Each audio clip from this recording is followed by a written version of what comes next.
Breaking news, Shri Aditya నిర్మాణ వివాదం మరోసారి తెరపైకి వచ్చింది. హైదరాబాద్ గండిపేట మంచిరేవులలో శ్రీ ఆదిత్య మూసీ నదిని ఆక్రమించి మరీ నిర్మాణాలు చేపట్టినట్టుగా ఆరోపణలు ఉన్నాయి. నిన్న జాగృతి అధ్యక్షురాలు కవిత ధర్నా చేయడంతో మరోసారి ఈ అంశం హైలైట్ అయింది.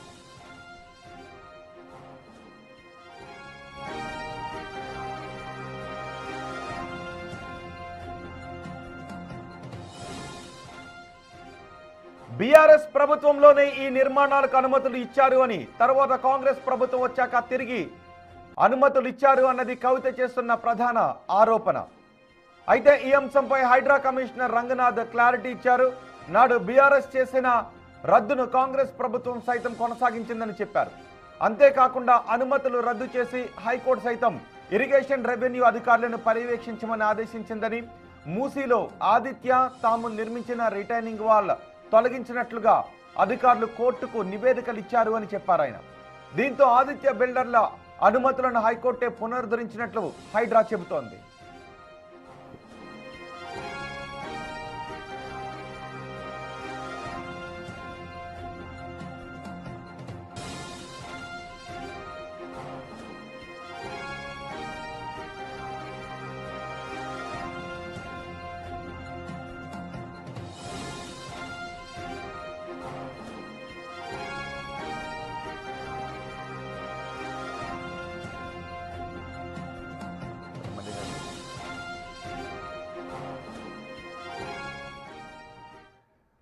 మూసీ నదిని ఆక్రమిస్తున్నారు అంటూ కవిత ఆందోళన వ్యక్తం చేశారు.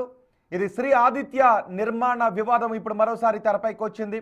హైదరాబాద్ గండిపేటలో మంచిరేవులలో శ్రీ ఆదిత్య మూసీ నదిని ఆక్రమించి మరీ నిర్మాణాలు చేపడుతున్నట్టుగా ఆరోపణలు వస్తున్నాయి. నిన్న జాగృతి అధ్యక్షురాలు కవిత ధర్నా చేయడంతో ఈ విషయం మరోసారి హైలైట్ అయింది. బీఆర్ఎస్ ప్రభుత్వంలోని నిర్మాణాలకు అనుమతులు ఇచ్చారు అని, ఆ తర్వాత కాంగ్రెస్ ప్రభుత్వం వచ్చాక తిరిగి అనుమతులు ఇచ్చారు అన్నది కవిత చేస్తున్న ప్రధాన ఆరోపణ. దీనిపై మరింత సమాచారం అందించడానికి మా ప్రతినిధి సాగర్ మనకు అందుబాటులో ఉన్నారు. సాగర్, ఈ ఆరోపణలను ప్రభుత్వం ఏ విధంగా తీసుకుంటోంది? హైడ్రా స్పందించాలి అంటూ కవిత కూడా పెద్ద ఎత్తున డిమాండ్ చేస్తున్న నేపథ్యంలో ఏం జరగబోతోంది? ఈ ఆదిత్య నిర్మాణాలకు సంబంధించి అసలు వాస్తవాలు ఏంటి? రోహిత్, శ్రీ ఆదిత్య నిర్మాణాలకు సంబంధించి మూసీ నదిని ఆక్రమించి నిర్మాణాలు చేపట్టారంటూ గతంలో వివాదం జరిగింది. ఈ వివాదం నిన్న జాగృతి అధ్యక్షురాలు కవిత ధర్నా చేయడంతో మరోసారి తెరపైకి వచ్చింది. అయితే ప్రధానంగా ఒకసారి మీకు ప్రత్యక్షంగా చూపించే ప్రయత్నం చేస్తాను. మూసీ నది రివర్ బెడ్ ని ఆక్రమించి శ్రీ ఆదిత్య నిర్మాణాలు చేస్తుందంటూ కూడా గత కొన్ని సంవత్సరాలుగా కూడా ఆరోపణలు వస్తున్నాయి. దీనిపైన కాంగ్రెస్ ప్రభుత్వం వచ్చిన అనంతరం కూడా ఇప్పటికే హైడ్రా దీనిపైన క్లారిఫికేషన్ ఇచ్చింది. బీఆర్ఎస్ ప్రభుత్వ హయాంలో 2022లో శ్రీ ఆదిత్యకి నిర్మాణాలకు అనుమతులు ఇచ్చారు. అనంతరం రివర్ బెడ్ లో కొన్ని ఆక్రమణలు జరిగాయంటూ కూడా ఇరిగేషన్ శాఖ ఇచ్చినటువంటి కొన్ని క్లారిఫికేషన్ ఆధారంగా అనుమతులను రద్దు చేశారు. రిటైనింగ్ వాల్ మూసీ నదిలో నిర్మించినట్లుగా కూడా, రివర్ బెడ్ లో నిర్మించినట్లుగా కూడా శ్రీ ఆదిత్య పైన ఆరోపణలు వచ్చినాయి. దీంతో ఈ నేపథ్యంలోనే అనుమతులను రద్దు చేశారు. దీనిపైన కోర్టులోకి వెళ్లారు. కోర్టులో ఇంకా ఈ వివాదం జరుగుతుంది.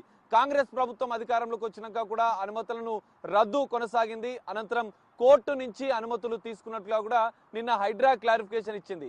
కానీ గతంలో హైడ్రా కమిషనర్ రంగనాథ్ ఇటు రెవెన్యూ అధికారులకు రాసిన లేఖలో కూడా కీలక అంశాలు మెన్షన్ చేశారు. శ్రీ ఆదిత్య నిర్మాణాలు మనకు కనిపిస్తున్నాయి. శ్రీ ఆదిత్య నిర్మాణాలు మొత్తం 11 ఎకరాల్లో ఈ నిర్మాణాలు జరిగాయి. అందులో 9 ఎకరాలు మాత్రమే శ్రీ ఆదిత్య నిర్మాణాలకు సంబంధించినటువంటి భూమి. ఇక్కడ 2 నుంచి 3 ఎకరాలకు పైగా మూసీ రివర్ బెడ్ ఆక్రమణలు జరిగాయి. దీనికి సంబంధించినటువంటి రెవెన్యూ అధికారులు, ఇరిగేషన్ అధికారులు పూర్తిగా దీనిపైన సర్వే చేయాలంటూ రెవెన్యూ అధికారులకు ఏకంగా హైడ్రా కమిషనర్ రంగనాథ్ డెమ్ డేటా ప్రకారం నేషనల్ రిమోట్ సెన్సింగ్ ఏజెన్సీ ఆధారంగా ఇచ్చినటువంటి సర్వేల ఆధారంగా ఆక్రమణలు జరిగాయని నిర్ధారిస్తూ రెవెన్యూ అధికారులకు లేఖ రాశారు. అందులో క్లియర్ గా మెన్షన్ చేశారు. కానీ ఇక్కడ రిటైనింగ్ వాల్ మనం చూడొచ్చు. మూసీ నదికి సంబంధించినటువంటి టర్నింగ్ ఏదైతే మనకు కనిపిస్తుందో, ఒకసారి పూర్తిగా వైడ్ యాంగిల్లో ఫ్రేమ్ పెట్టే ఒకసారి ప్రయత్నం చేద్దాం. ఇక్కడ మూసీ నదికి సంబంధించినటువంటి టర్నింగ్ మనకు క్లియర్ గా కనిపిస్తుంది. ఆ మూసీ నది టర్నింగ్ అనేది క్లియర్ గా శ్రీ ఆదిత్య హైడ్రా ఇచ్చినటువంటి లేఖలో కూడా దానికి సంబంధించినటువంటి ఫోటోలను జత చేస్తూ లేఖలో మెన్షన్ చేశారు. వీళ్ళు ఇచ్చినటువంటి ఇరిగేషన్ శాఖ అధికారులు ఇచ్చినటువంటి నివేదికలో కూడా పూర్తిగా రివర్ బెడ్ లో ఆక్రమణలు జరిగినట్లుగా కూడా 2 నుంచి 3 ఎకరాలు ఆక్రమణలు శ్రీ ఆదిత్య చేసినట్లుగా కూడా క్లియర్ గా హైడ్రా నిర్ధారించింది. 2-3 సార్లు దీనిపైన సర్వే చేశారు, ఏకంగా ప్రత్యక్షంగా వచ్చి పరిశీలించారు. అయితే దీనిపైన మరి రెవెన్యూ అధికారులు, తాజాగా ఇరిగేషన్ అధికారులు ఎలాంటి నివేదిక ఇచ్చారు? శ్రీ ఆదిత్యకు నోటీసులు ఇచ్చి విచారణ చేస్తాం, మరోసారి సర్వే చేస్తామని గతంలోనే బిగ్ టీవీతో రెవెన్యూ అధికారులు చెప్పారు. గతంలో వరుస కథనాలు బిగ్ టీవీ శ్రీ ఆదిత్య ఆక్రమణలపైన రివర్ బెడ్ ను ఏ విధంగా ఆక్రమించిందన్న అంశాలు కూడా వెలుగులోకి తెచ్చింది. అయితే తాజాగా కల్వకుంట్ల కవిత ధర్నా చేయడంతో ఈ వివాదం మరోసారి తెరపైకి వచ్చింది. మరి మూసీ నది రివర్ బెడ్ లో ఆక్రమణలు జరిగితే ఇంతవరకు శ్రీ ఆదిత్య పైన ఎందుకు చర్యలు తీసుకోలేదు? హైడ్రా పేదల ఇండ్ల పైన చర్యలు తీసుకుంటుంది, కానీ ఇలాంటి భారీ నిర్మాణ సంస్థల మీద ఎందుకు చర్యలు తీసుకోవడం లేదంటూ కూడా నిన్న కవిత ప్రశ్నిస్తున్న పరిస్థితి. మరి ఈ విధంగా మరోసారి తెరపైకి వచ్చిన నేపథ్యంలో హైడ్రా నిన్న రాత్రి కూడా హైడ్రా కమిషనర్ రంగనాథ్ ఒక క్లారిటీ ఇచ్చారు. బీఆర్ఎస్ ప్రభుత్వ హయాంలో దీనికి సంబంధించినటువంటి అనుమతులు ఇచ్చారు, అనంతరం ఈ అనుమతులను రద్దు చేశారు. కాంగ్రెస్ ప్రభుత్వం వచ్చిన అనంతరం 6 నెలల వరకు కూడా ఈ అనుమతులు రద్దు కొనసాగింది. కానీ తాజాగా శ్రీ ఆదిత్య హైకోర్టుకు ఆ రిటైనింగ్ వాల్ను, ఆక్రమణను తొలగించినట్లుగా నివేదికలు ఇస్తూ అనుమతులు తిరిగి పొందిందని చెప్పారు. మరి నిజంగానే రివర్ బెడ్ లో రిటైనింగ్ వాల్ను తొలగించి నివేదికను సమర్పించి అనుమతులు పునరుద్ధరించుకున్నటువంటి శ్రీ ఆదిత్య రివర్ బెడ్ లో కాకుండా బఫర్ జోన్ లో ఉన్నటువంటి అక్రమ నిర్మాణాలను తొలగించిందా లేదా అనేది ఇంకా తెలియాల్సి ఉంది. ఎందుకంటే ఇక్కడ ఇప్పుడు దానిపైన ఆ అక్రమ నిర్మాణాలను తొలగించిందా లేదా అన్న దానిపైన సర్వే జరగబోతోందా? ఇన్స్పెక్షన్ చేసే అవకాశం ఉందా? హైడ్రాలు ఏమన్నా అటువంటి కదలికలు కనిపిస్తున్నాయా? మరి ఇక్కడ శ్రీ ఆదిత్య, రోహిత్, ఖచ్చితంగా శ్రీ ఆదిత్య మరి హైడ్రా ఇచ్చినటువంటి ఏదైతే లేఖ ఆధారంగా రెవెన్యూ అధికారులు తిరిగి దీనిపైన స్పష్టత ఇచ్చారా, లేదంటే శ్రీ ఆదిత్య పూర్తిస్థాయి సర్వే నిర్మాణాలు, అక్రమ నిర్మాణాలపైన పూర్తిస్థాయి సర్వే చేశారా లేదా అనేది ఇంకా తేలాల్సి ఉంది. ఎందుకంటే రిటర్నింగ్ వాల్ వరకు తొలగించామని చెప్పినారు, ఇంకా జెండాలు, ఆ మిషనరీస్ అన్ని కూడా ఇంకా మనకు కనిపిస్తున్నాయి. కానీ ఇక్కడ రివర్ బెడ్ లో కాకుండా, రిటైనింగ్ వాల్ నిర్మాణాలు కాకుండా శ్రీ ఆదిత్య బిల్డర్ మొత్తం 11 ఎకరాల్లో నిర్మాణం జరిగితే 9 ఎకరాలు మాత్రమే శ్రీ ఆదిత్యకు సంబంధించింది. 38 ఫ్లోర్స్ నిర్మిస్తున్నారు, మొత్తం 11 ఎకరాల్లో నిర్మిస్తున్నారు. కానీ 2 నుంచి 3 ఎకరాలు ఆక్రమణ జరిగింది. బఫర్ జోన్ కి సంబంధించినటువంటి స్థలాన్ని కబ్జా చేసి మెయిన్ బిల్డింగ్ ని కూడా, స్ట్రక్చర్ ని నిర్మించినట్లుగా కూడా హైడ్రా క్లియర్ గా లేఖలో నిర్ధారించింది. మరి దీనిపైన రెవెన్యూ అధికారులు సర్వే చేశారా, కోర్టుకి ఎలాంటి నివేదికలు సమర్పించారనేది ఇంకా తేలాల్సి ఉంది. మరి రివర్ బెడ్ లో కాకుండా బఫర్ జోన్ లో జరిగినటువంటి అక్రమ నిర్మాణాలపైన ఎందుకు చర్యలు తీసుకోవడం లేదంటూ కూడా ప్రశ్నిస్తున్నారు. క్లియర్ గా అందులో ఉన్నటువంటి హైడ్రా రాసిన లేఖలో ఆధారాలతో సహా హైడ్రా కమిషనర్ రంగనాథ్ రెవెన్యూ అధికారులకు సమర్పించారు. మరి ఇక్కడ ఇరిగేషన్ అధికారులు, రెవెన్యూ అధికారులు ఇలాంటి నివేదిక ఇచ్చారు. రివర్ బెడ్ బఫర్ జోన్ లో ఉన్నటువంటి నిర్మాణాలను ఇంకా తొలగించినట్లుగా కూడా పూర్తి స్ట్రక్చర్ మనకు కనిపిస్తుంది. మరి రివర్ బెడ్ లో ఉన్నటువంటి ఆ రిటైనింగ్ వాల్ను తొలగించినప్పటికీ కూడా బఫర్ జోన్ ఆక్రమణలు ఎందుకు తొలగించలేదని ఇప్పుడు ఇక్కడ ఉన్నటువంటి స్థానికులు కూడా ప్రశ్నిస్తున్నారు. గండిపేట మండల్ మంచిరేవులో ఉన్నటువంటి ఈ అక్రమ నిర్మాణాలపైన ఇప్పటికైనా చర్యలు తీసుకోవాలంటూ కూడా ఒక డిమాండ్ వినిపిస్తుంది. మరి దీనిపైన తదుపరి రెవెన్యూ అధికారులు, ఇరిగేషన్ అధికారులు ఎలాంటి చర్యలు తీసుకుంటారు, మరి దీనిపైన శ్రీ ఆదిత్య ఏ విధంగా స్పందిస్తుంది, హైడ్రా ఏ విధంగా స్పందిస్తుంది, ప్రభుత్వం ఇక్కడ హైడ్రా రాసిన లెటర్ ఏ విధంగా చూడాలి? హైడ్రా రాసిన లెటర్ లో హైకోర్టు సైతం ఇరిగేషన్, రెవెన్యూ అధికారులను పర్యవేక్షించమని ఆదేశించింది. మూసీలో ఆదిత్య తాము నిర్మించిన రిటైనింగ్ వాల్ తొలగించినట్టు అధికారులు హైకోర్టుకు నివేదికలు ఇచ్చారు అని, దీంతో ఆదిత్య బిల్డర్ల అనుమతులను హైకోర్టే పునరుద్ధరించినట్లు చెబుతోందని హైడ్రా రాసిన లేఖలో ఉంది. అంటే దాన్ని ఏ విధంగా అర్థం చేసుకోవాలి? ఎస్ రోహిత్, ఖచ్చితంగా ఇక్కడ మనం అబ్జర్వ్ చేస్తే కేవలం రిటైనింగ్ వాల్ని మాత్రమే తొలగించారు. మూసి రివర్ బెడ్ లో ఉన్నటువంటి ఇక్కడ మనం ఒకసారి అబ్జర్వ్ చేస్తే ఇక్కడ జెండాలు ఏవైతే మనకు కనిపిస్తున్నాయి విజువల్స్ లో, ఇదంతా రిటైనింగ్ వాల్ ఉన్నటువంటి ప్రాంతం. ఆ రిటైనింగ్ వాల్ని తొలగించారు, కానీ అక్కడ ఇంకా ఆ రైలింగ్ అదంతా కూడా వాళ్ళ యొక్క మిషనరీస్, ఎక్విప్మెంట్ అన్ని కూడా ఆ రిటైనింగ్ వాల్ ఉన్నటువంటి ప్రాంతంలో ఉంది. ఇంకా ఆ జెండాలు మాత్రం అట్లే ఉన్నాయి. రిటైనింగ్ వాల్ని మాత్రం తొలగించినట్టు మాత్రమే వీళ్ళు నివేదిక ఇచ్చారు. కానీ ఇక్కడ ఈ బఫర్ జోన్ లో ఉన్నటువంటి నిర్మాణాల సంగతి ఏంటి? ఈ బఫర్ జోన్ లో నిర్మాణాలు జరిగితే వాటిపైన ఎందుకు చర్యలు తీసుకోలేదు? దానికి సంబంధించినటువంటి ఎందుకు నివేదికలో ఆ అంశాలు పొందుపరచలేదు? క్లియర్ గా హైడ్రా ఇచ్చినటువంటి దాంట్లో కూడా 2 నుంచి 3 ఎకరాలు మూసీ బఫర్ జోన్, అందులో ఉన్నటువంటి నాలా ఆక్రమణ, మూసీ రివర్ బెడ్ కు సంబంధించినటువంటి ఆక్రమణలు కూడా జరిగినట్లుగా కూడా నివేదికలు ఇచ్చారు. మరి ఇక్కడ ఓన్లీ రిటైనింగ్ వాల్ తొలగిస్తేనే సరిపోతుందా, లేదంటే పూర్తిగా బఫర్ జోన్ ని ఆక్రమించినటువంటి శ్రీ ఆదిత్య నిర్మాణాలపైన కూడా చర్యలు తీసుకోవాలంటూ కూడా ఇక్కడ స్థానికులు డిమాండ్ బఫర్ జోన్ లో నిర్మాణాలు కూడా అక్రమం, అనుమతి లేకుండా కట్టే కట్టడాలే అని హైడ్రా కూడా కోర్టుకు వెళ్ళే అవకాశం ఉంటుందా, కోర్టుకు వెళుతుందా? లేదు జస్ట్ దీనిలో హైకోర్టు నుంచి అనుమతులు తెచ్చుకున్నారు, రెవెన్యూ ఇరిగేషన్ అధికారులు ఈ రకమైన నివేదిక ఇచ్చారు అని జస్ట్ లెటర్ రాసి హైడ్రా తప్పుకుంటుందా? లేదు అంటే నిర్మించకూడని నిర్మాణాలు 9 ఎకరాల్లో కావచ్చు, ఆక్రమించిన వాటిలో కావచ్చు కట్టారు కాబట్టి ఇవి అక్రమం, వాటిని కోల్చాలి అని హైడ్రా కూడా ముందుకు వెళ్ళే అవకాశం ఉంటుందా? సో ఇది ఖచ్చితంగా, ఎందుకంటే గతంలోనే ఈ నిర్మాణాలకు సంబంధించినటువంటి అనేక డిమాండ్లు వినిపించడంతో అక్రమ నిర్మాణాలకు సంబంధించినటువంటి మూసీ నదిని, మూసీ నది రివర్ బెడ్ని, మూసీ నది బఫర్ జోన్ని, మూసీలో వచ్చేటువంటి నాలాని, ఈ 3 రకాల ఆక్రమణలు జరిగినట్లుగా కూడా హైడ్రా క్లియర్గా నిర్ధారించింది.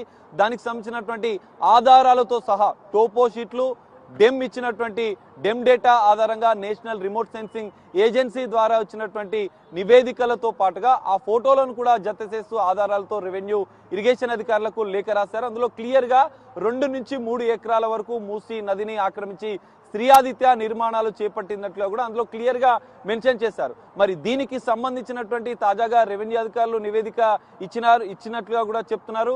మరి రిటైనింగ్ వాల్ తొలగించినట్లు నివేదికలు సమర్పించి హైకోర్టు నుంచి అనుమతులు పునరుద్ధరించుకున్నారా, మరి మూసీ బఫర్ జోన్ నిర్మాణాలు తొలగించారా లేదా అనేది మరోసారి రెవెన్యూ అధికారులు దీనిపైన స్పష్టత ఇవ్వాల్సిన అవసరం ఉంది. మరి హైడ్రా దీనిపైన ఇప్పటికే స్పష్టత ఇస్తుంది. హైకోర్టు నివేదికల ఆధారంగా అనుమతులను పునరుద్ధరించినట్లుగా కూడా చెప్తున్నారు. మరి దీనిపైన హైడ్రా మరోసారి రీసర్వే చేపిస్తుందా, మూసీ ఏదైతే రివర్ బెడ్ లో ఉన్నటువంటి ఆక్రమణలు మాత్రమే తొలగించిందా, లేదంటే బఫర్ జోన్ లో ఉన్నటువంటి ఆక్రమణలు పూర్తిగా తొలగించిందా లేదా అనేది మరోసారి స్పష్టత ఇవ్వాల్సిన అవసరం ఉంది.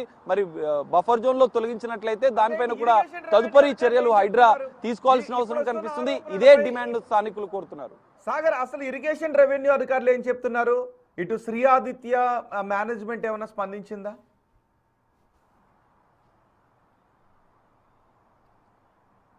రోహిత్, గతంలోనే బిగ్ టీవీ వరుస కథనాలు ప్రసారం చేసింది. అనంతరం దీనికి సంబంధించినటువంటి హైడ్రా పర్యవేక్షణ చేసి పరిశీలించి రెవెన్యూ అధికారులకు లేఖ రాసింది.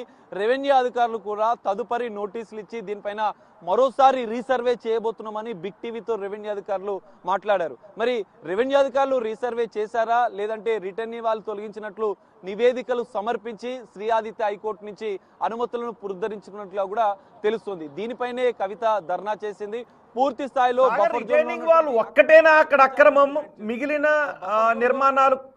నిర్మాణాలు కూడా అక్రమంగా నిర్మించిన వాటిలోకి వస్తాయా రావా? ఎందుకంటే ఇంతకు ముందు చూసాం బఫర్ జోన్ లో ఉన్న నిర్మాణాలను హైడ్రా కూల్చివేసింది, అందులో ఎక్కువ పేదవారి ఇళ్లనే కూల్చివేసింది అంటూ ఆరోపణలు ఉన్నాయి.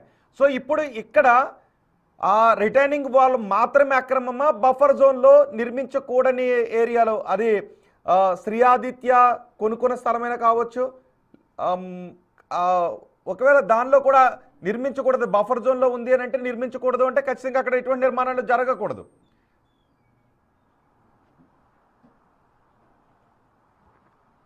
ఖచ్చితంగా రోహిత్, మనం ఒకసారి అబ్జర్వ్ చేస్తే ఇక్కడ ఉన్నటువంటి రిటైనింగ్ వాల్తో పాటుగా ఆ నిర్మాణాల స్ట్రక్చర్ ఏదైతే ఉందో ఆ నిర్మాణ స్ట్రక్చర్లో కార్నర్ వరకు కూడా కొంత కార్నర్ వరకు కూడా ఆక్రమణ జరిగినట్లు కూడా గతంలో హైడ్రా దీనికి సంబంధించినటువంటి లేఖలో పేర్కొంది. అందులో ఒక్కసారి మీకు చూపించే ప్రయత్నం చేశారు. ఏదైతే బిల్డింగ్ స్ట్రక్చర్ మనకు కనిపిస్తుందో ఆ బిల్డింగ్ స్ట్రక్చర్ కు సంబంధించినటువంటి ఎక్కడైతే కార్నర్ మనకు కనిపిస్తున్నటువంటి కార్నర్ ఉందో ఆ కార్నర్ అనేది మీకు ఇక్కడ ఆరెంజ్ కలర్ లో ఏదైతే ఉందో ఇందులో మనకు కనిపిస్తుంది.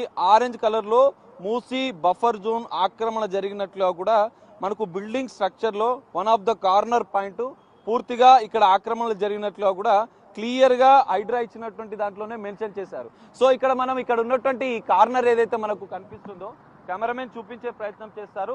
ఇక్కడ ఏదైతే కార్నర్ ఏదైతే ఎల్లో కలర్ కాంక్రీట్ అల్ట్రాటెక్ అనేది మనకు కనిపిస్తుందో ఆ కార్నర్ పూర్తిగా కూడా ఆ కనిపించే ఈ కార్నర్ ఏదైతే మెయిన్ బిల్డింగ్ స్ట్రక్చర్ లో ఆ కార్నర్ మూసీ రివర్ టర్నింగ్ ఏదైతే జరుగుతుందో ఆ టర్నింగ్ లో దాదాపు 47 గుంటల వరకు అంటే 47 గుంటల వరకు ఆక్రమణ జరిగినట్లుగా హైడ్రా క్లియర్ గా నివేదికలో ఇచ్చింది.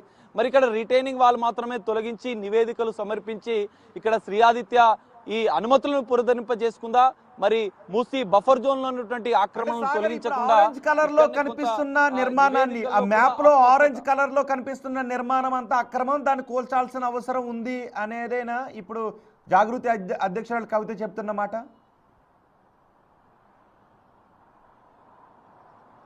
ఎస్ రోహిత్, ఖచ్చితంగా. ఎందుకంటే హైడ్రా ఇచ్చినటువంటి నివేదికలో, హైడ్రా ఇచ్చినటువంటి లేఖలోనే ఈ అంశాన్ని క్లియర్ గా స్పష్టం చేసింది. సో ఆదిత్య కన్స్ట్రక్షన్ చేస్తున్నటువంటి నిర్మాణాల్లో బఫర్ జోన్ లో ఉన్నటువంటి ఏదైతే రివర్ బెడ్ లో ఉన్నటువంటి రిటైనింగ్ వాళ్ళు మాత్రమే తొలగించారు. కానీ మెయిన్ బిల్డింగ్ స్ట్రక్చర్ లో దాదాపు 47 గుంటలు మూసి బఫర్ జోన్ ని ఆక్రమించి నిర్మాణాలు చేపట్టినట్లుగా కూడా క్లియర్ గా చెప్తున్నారు. సో దీని నేపథ్యంలోనే మెయిన్ బిల్డింగ్ స్ట్రక్చర్ లో మూసి బఫర్ జోన్ ని ఆక్రమించినటువంటి నిర్మాణాలను తొలగించాలనేదే ఇప్పుడు ప్రధాన డిమాండ్. మరి దీనిపైన రెవెన్యూ అధికారులు ఏ విధంగా స్పందిస్తారు, ఇరిగేషన్ అధికారులు ఏ విధంగా స్పందిస్తారు, హైడ్రా దీనిపైన మరోసారి సర్వే చేస్తుందా, బఫర్ జోన్ ని ఆక్రమించిన నిర్మాణాలపైన ఇలాంటి చర్యలు తీసుకోబోతుంది అనేది మాత్రం మనం వేచి చూడాల్సిన పరిస్థితి అయితే కనిపిస్తుంది. రోహిత్, రైట్ సాగర్, శ్రీ ఆదిత్య నిర్మాణ వివాదం మరోసారి తెరపైకి వచ్చింది. హైదరాబాద్ గండిపేట మంచిరేవులలో శ్రీ ఆదిత్య మూసీ నదిని ఆక్రమించి మరి నిర్మాణాలు చేపట్టినట్టుగా ఆరోపణలు వస్తున్నాయి.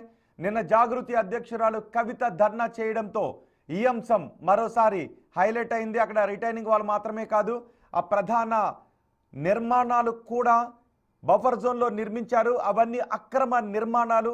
పేదల ఇళ్లను కూల్చివేసిన హైడ్రాకు ఈ ధనికుల కడుతున్న, కార్పొరేట్ సంస్థలు కడుతున్న ఈ ఆక్రమణలు కనిపించడం లేదా అని కవిత డిమాండ్ చేస్తున్నారు.